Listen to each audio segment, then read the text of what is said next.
Hi గారు sir our channel ప్రస్తుతం మనతో పాటు దాము బాలాజీ గారు సీనియర్ జర్నలిస్ట్ ఉన్నారు. వారితో ఒకసారి మాట్లాడదాం సార్. నమస్కారం సార్. నమస్తే. సార్ రణ్యారావు అని కన్నడ యాక్ట్రెస్ గోల్డ్ స్మగ్లింగ్ చేసి ఇప్పుడు దొరికిపోయింది. ఇప్పుడు దేశవ్యాప్తంగా కూడా సెన్సేషన్ క్రియేట్ చేసింది సార్. అంటే ఈ గోల్డ్ స్మగ్లింగ్ చాలా ట్విస్ట్లు టర్న్స్ కూడా సినిమా థ్రిల్లర్ రేంజ్లో ఉన్నట్టుగా కూడా మాట్లాడుతున్నారు.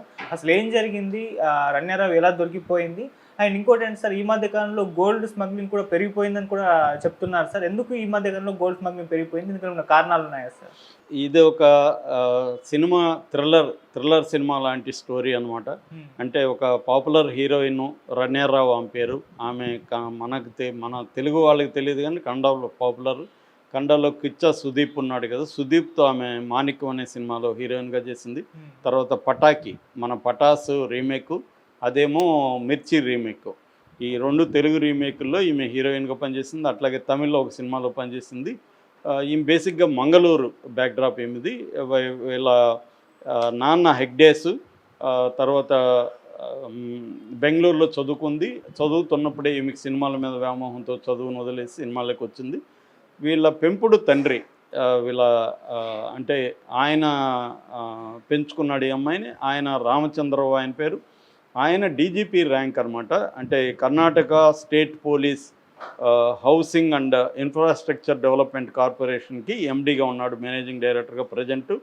సో ఈ అమ్మాయికి భర్త కూడా ఉన్నాడు. అతని పేరు జతిన్ హుక్కేరి, అతను ఆర్కిటెక్టు. సో ఇది ఈ అమ్మాయి బ్యాక్గ్రౌండ్. ఇక్కడ ఏమైందంటే మొన్న 3వ తేదీ కెంపేగౌడ ఇంటర్నేషనల్ ఎయిర్పోర్ట్ బెంగళూరులో 6:30 దుబాయ్ నుంచి ఒక ఫ్లైట్ దిగింది. ఆ ఫ్లైట్ పేరు ఎమిరేటస్ ఫ్లైట్ EK566 ఫ్లైటు. ఆ ఫ్లైట్లో నుంచి ఈమె దిగి బ్యాగ్ తీసుకొని నడుచుకుంటూ వచ్చి గ్రీన్ ఛానల్లో నుంచి బయటకు వచ్చింది. గ్రీన్ ఛానల్ అంటే మామూలుగా అయితే మనకు తెలుసు, విదేశాల నుంచి ఫ్లైట్లో దిగితే అనేక చెకింగ్స్ ఉంటాయి. ముఖ్యంగా మెటల్ డిటెక్టర్లు చెక్ చేస్తారు, మన బ్యాగులు చెక్ చేస్తారు, కస్టమ్స్ ఇది ఉంటుంది. వీటన్నిటిని దాటుకొని రావాలి మనం. దిగినాక కూడా మనకు కొంత టైం పడుతుంది. అట్లాగే అక్కడ దుబాయ్లో ఎక్కేటప్పుడు కూడా అనేక కస్టమ్స్ అవన్నీ దాటుకొని బయట సెక్యూరిటీ చెక్ అంతా తీసుకొని రావాలి. సో ఈమె ఇక్కడ దిగినప్పుడు ఏమైందంటే గ్రీన్ ఛానల్ అంటారు. గ్రీన్ ఛానల్ అంటే డిక్లేర్ చేయడానికి ఏమీ లేదన్నప్పుడు కొంత ప్రోటోకాల్స్, మామూలు ప్రోటోకాల్స్ అవసరం లేని కొంతమందికి గ్రీన్ ఛానల్స్ ఉంటాయి. పనిచేసే ఆఫీసర్ల వాళ్ళు కావచ్చు, అలాంటి ఇదన్నమాట. అట్లా ఈమె గ్రీన్ ఛానల్లో నుంచి వస్తూ ఉంటే directorate of revenue intelligence, DRI అంటారు, ఈ DRI వాళ్ళు పట్టుకున్నారు. పట్టుకొని ఆమె చెక్ చేస్తే ఆమె ఒక్కసారిగా షాక్ అయ్యారు. ఆమె బాడీ తొడల దగ్గర, నడుము దగ్గర, అన్ని దగ్గరలో ఆమె బంగారపు కడ్డీలు, 14 బంగారపు కడ్డీలు, ఒక 12 బంగారపు కడ్డీలు, 5 చిన్న చిన్న మొక్కలు, మొత్తం 17 బంగారపు కడ్డీలని ఆమె తీసుకొచ్చింది. అవి ఎన్ని కేజీలు తెలుసా? 14 కేజీల బంగారు. 14 కేజీల బంగారుని ఆమె ఒంటిలో పెట్టుకొని వచ్చింది. దానికి టిష్యూ పేపర్లు, టేపులు అవన్నీ చుట్టి పకడ్బందీగా తీసుకొని వస్తుంది. ఆ చిన్న మొక్కలేమో షూలో పెట్టుకునింది. సో ఒక్కసారిగా వీళ్ళు షాక్ అయ్యారు. అంటే వీళ్ళకి ఆల్రెడీ టిప్పు అందింది. ఇది వాళ్ళ భర్తే ఇచ్చాడని కూడా ఇప్పుడు ఒక వార్త వైరల్ అవుతుంది. సో ఇప్పుడు ఆమెను పట్టుకున్నారు. ఆమెతో ఫోన్లలో ఎవరెవరు మాట్లాడారు ఏంటో మొత్తం తీస్తే తరుణ్ రాజ్ అని ఒక అతను, అక్కడ ఏట్రియా హోటల్ ఉంటుంది, ఆ ఏట్రియా హోటల్ ఓనర్ మనవడు అని చెప్తున్నాడు. నేను నిజానికి ఆ ఏట్రియా హోటల్ ఓనర్ చనిపోయారు, ఆయన చిన్న సోమరాజ్ అని. ఆయన మీద నేను డాక్యుమెంటరీ తీశాను, బుక్ కూడా రాశాను, పబ్లిష్ కూడా అయింది నా బుక్, బయోగ్రఫీ రాశాను. సో వాళ్ళ ఫ్యామిలీలో తరుణ్ రాజ్ అనే అబ్బాయితో ఈ అమ్మాయికి అఫేర్ ఉందని, అతని ఆధ్వర్యంలోనే పనిచేస్తుందని చెప్తున్నారు. ఫస్ట్లో ఈ అమ్మాయి అన్నీ ఒప్పుకునింది, తర్వాత ప్లేట్ ఫిరాయించింది. కోర్టులో ఏం చెప్తుందంటే వీళ్ళు నన్ను మానసికంగా వేధించారు, నేను ఆ టెన్షన్లో కొన్ని విషయాలు ఒప్పుకున్నాను కానీ నేనేం చేయలేదు అని ప్లేట్ ఫిరాయించింది. తర్వాత బలవంతంగా సంతకాలు తీసుకున్నారని కూడా కోర్టులో చెప్పింది. కానీ DRI, ఈ డైరెక్టరేట్ ఆఫ్ రెవెన్యూ ఇంటెలిజెన్స్ వాళ్ళు ఆమె అన్నీ అబద్ధాలని చెప్పి వాళ్ళు వీడియో ఫుటేజ్ కూడా కోర్టుకి సబ్మిట్ చేశారు. మేము ఏ రకంగానే ఇబ్బంది పెట్టలేదు, పైగా లీగల్ కౌన్సిల్ వాళ్ళ అడ్వకేట్ సమక్షంలోనే ఆమెను చేశాము, మేము ప్రోటోకాల్స్ 100% ఫాలో అయ్యాము అని వాళ్ళు కోర్టుకు పెట్టారు. కోర్టు ఇంకా తేల్చాల్సి ఉంది. ఈ తరుణ్ రాజన్ కూడా పోలీస్ కస్టడీకి, అంటే DRI కస్టడీకి కోర్టు పర్మిషన్ ఇచ్చింది, వాళ్ళు కూడా విచారిస్తున్నారు. సో ఇప్పుడు ఈమె చెప్తున్న స్టోరీ ఏంటంటే, నన్ను ఎవరో బ్లాక్మెయిల్ చేసి బంగారు తీసుకురమ్మన్నారు. ఫస్ట్ టైం నేను ఇది చేశాను. సో నాకు దుబాయ్లో ఫోన్ వచ్చింది, నువ్వు తీసుకెళ్ళకపోతే నిన్ను ఇది చేస్తాను, బెదిరించారు. సరే అని నేను ఒప్పుకున్నాను. దుబాయ్ ఎయిర్పోర్ట్లో నాకు ఒక 6 అడుగుల వ్యక్తి, అతను ఆఫ్రికన్ అమెరికన్ ఇంగ్లీషు యాక్సెంట్లో మాట్లాడాడు. అతను వచ్చి నాకు ఈ గోల్డ్ హ్యాండ్ ఓవర్ చేశాడు. నేను దాన్ని బాత్రూంలోకి తీసుకెళ్ళాను. అక్కడ ఎయిర్పోర్ట్లో ఒక టేప్ కొన్నాను. అట్లాగే బాత్రూంలో ఆ టిష్యూల్ని తీసుకున్నాను. టిష్యూలతో ఇవన్నీ చూశాను. ఇవన్నీ చేయడానికి నాకు యూట్యూబ్ ఛానళ్ళు పనికొచ్చాయి. యూట్యూబ్లో గోల్డ్ ఎలా పెట్టుకుంటారో నేను యూట్యూబ్ వీడియోలు చూశాను. ఆ వీడియోల్లో బాడీలో ఎట్లా గోల్డ్ పెట్టుకుంటారో అవన్నీ చూసి ఆ పద్ధతిలో నేను కూడా టేప్స్ అంటించుకొని ఈ కాళ్ళ దగ్గర, నడుము దగ్గర ఇవన్నీ పెట్టుకున్నాను. తర్వాత కొంత నడవడం ప్రాక్టీస్ చేశాను, అటు ఇటు, అంటే తెలియకుండా నేచురల్గా నడవడం ప్రాక్టీస్ చేశాను అని ఆమె చెప్పింది. అంటే ఆమె ఏం చెప్తుంది, నన్ను ఎవరో బ్లాక్మెయిల్ చేశారు కాబట్టి నేను స్మగిల్ చేయలేదని. ఎందుకంటే చెన్నైలో కూడా లాస్ట్ ఇయర్ ఒక 12 కేజీలు ఒక ఉమెన్ ఇలాగే దుబాయ్ నుంచి తెచ్చింది. అప్పుడు ఆమె ఇదే కథ చెప్పింది, బ్లాక్మెయిల్ చేశారని. పోలీసులు ఎంక్వైరీలో నిజమైన కూడా తేలింది. ఆమెను ఎవరో బ్లాక్మెయిల్ చేసి నువ్వు గోల్డ్ తీసుకోకపోతే నీకు ఇక్కడ పిల్లల్ని కిడ్నాప్ చేస్తామని ఏదో చెప్పి మొత్తానికి ఆమెను బెదిరించి గోల్డ్ స్మగిల్ చేయించారు. సో ఇది చాలా చోట్ల జరుగుతుంది వరల్డ్లో. ఇప్పుడు ఈమె కూడా ఈ కథనే చెప్తుంది. కానీ వీళ్ళు రికార్డులు, ఈమె మొత్తం బ్యాక్గ్రౌండ్ అంతా చెక్ చేశారు. చెక్ చేస్తే ఈమె లాస్ట్ 1 ఇయర్లో 30 ట్రిప్పులు తిరిగింది. అంటే ప్రతి 15 రోజులకు ఒకసారి ఈమె వెళ్తుంది. దుబాయ్కి, అమెరికాకి, యూరప్కి వెళ్తుంది. అంటే ఈమె రెగ్యులర్గా ఎందుకు వెళ్తుంది? దుబాయ్లో ఆమెకి ఫ్రెండ్స్ లేరు, బంధువులు లేరు, అక్కడేమీ జాబు లేదు, ఆమెకి ఇల్లు లేదు.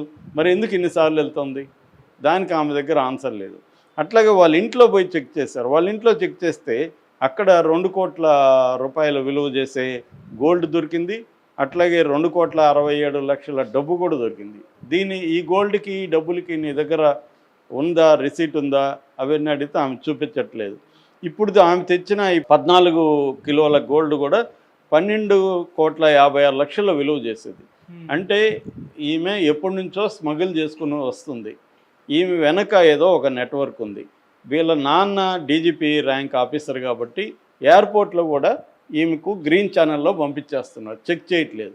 అక్కడ కూడా దుబాయ్లో కూడా ఈమెకి సపోర్ట్, అక్కడెవరో హెల్ప్ చేసి ఆమెను సెక్యూరిటీ చెక్ నుంచి తప్పిస్తూ ఉన్నారు. సెక్యూరిటీ చెక్ చేసుకొని వచ్చి అతను ఇచ్చాడు అనమాట గోల్డ్ ఈమె చెప్పే ప్రకారం. అంటే అక్కడ కూడా మ్యానిపులేట్ చేస్తున్నారు ఎయిర్పోర్ట్లలో, ఇక్కడ కూడా మ్యానిపులేట్ చేస్తున్నారు. సో ఇది ఇప్పుడు సీరియస్గా చర్చిస్తూ ఉన్నారు. ఈమె అసలు ఇంత రెగ్యులర్గా ఎలా తీసుకొచ్చింది అనేసి చూస్తున్నారు అన్నమాట. అయితే మనకి మామూలుగా గోల్డ్ అనేది ఎవ్రీ ఇయర్ దాదాపు ఇండియాలో రఫ్గా 4,000 కేజీల గోల్డ్ స్మగిల్డ్ అవుతుంది ఎవ్రీ ఇయర్. వేరే దేశాల నుంచి, ముఖ్యంగా దుబాయ్ నుంచి ఎక్కువ అవుతుంది. దుబాయ్, మలేషియా నుంచి మన దేశంలోకి గోల్డ్ ఎక్కువ స్మగిల్డ్ అవుతుంది. ఒకటి ఎయిర్పోర్ట్ల ద్వారా, రెండోది సీ పోర్టుల ద్వారా. సీ పోర్టులు కూడా ప్రైవేటైజేషన్ అయిపోయింది ఈ మధ్య, మనకు అదాని ఇలాంటి వాళ్ళకి వెళ్ళిపోయింది. అందువల్ల సీ పోర్టుల ద్వారా గోల్డ్ స్మగ్లింగ్ అవుతుంది, ఎయిర్పోర్ట్ల ద్వారా కూడా అవుతుంది. ఇక్కడ కూడా మనకి రెగ్యులర్గా దుబాయ్ నుంచి పట్టుకుంటుంటారు గోల్డ్ని.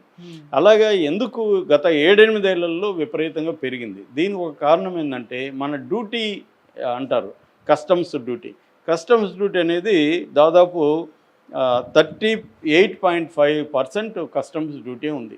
ఇంత కస్టమ్స్ డ్యూటీ వేయాలంటే ఇప్పుడు ఈమె పట్టుకున్న గోల్డ్ మీద 4,83,00,000 డ్యూటీ పడుతుంది. ఏది 14 కేజీల మీద. సో ఇంతంత ఇదేస్తే వీళ్ళకి సరిపోదు. అందుకని ఇప్పుడు అక్కడ చీపుకు దొరికేదాన్ని గోల్డ్ని ఇక్కడికి తీసుకొస్తున్నారు, ఎందుకంటే విపరీతమైన డిమాండ్ ఉందన్నమాట. సో అందుకే సంవత్సరానికి మనకి 3 నుంచి 4,000, 5,000, లాస్ట్ ఇయర్ అయితే 4,800 కేజీల గోల్డ్ పట్టుకుంది. ఇంకెంత ఉందో మనకు తెలియదు. పట్టుకోకుండా వచ్చేసి ఉంటుంది కదా, అది ఎంత ఉంది అనేది కరెక్ట్గా ఎవరు చెప్పలేకపోతున్నారు. కానీ దొరికిన గోల్డే 4,000 కిలోల గోల్డ్ ఎవ్రీ ఇయర్ దొరుకుతూ ఉంది. అంటే దొరకకుండా ఇంకెంత వస్తుందో తెలియదు అనమాట. ఇది మామూలుగా 90sలో ఉండేది, మనం సినిమాల్లో చూస్తుంటాం గోల్డ్ స్మగ్లింగ్. ఇప్పుడు ఇది పెరగడానికి కారణం ఏంటంటే గోల్డ్ అనేది ఇంటర్నేషనల్గా చలామణిలో ఉండే ఒక ఇది. ఎక్కడైనా గోల్డ్ మన ఇన్వెస్ట్మెంట్ కూడా ఇండియాలో 80% ప్రపంచంలో ఇండియన్ దగ్గర గోల్డ్ ఉంటుంది. ఎందుకంటే మనకు ఆభరణాలంటే ఇప్పటికీ ఇష్టం, గోల్డ్ని ప్రదర్శించడం ఇష్టం. రెండోది ఇన్వెస్ట్మెంట్ పర్పస్ కూడా గోల్డ్ని విపరీతంగా కొంటున్నారు.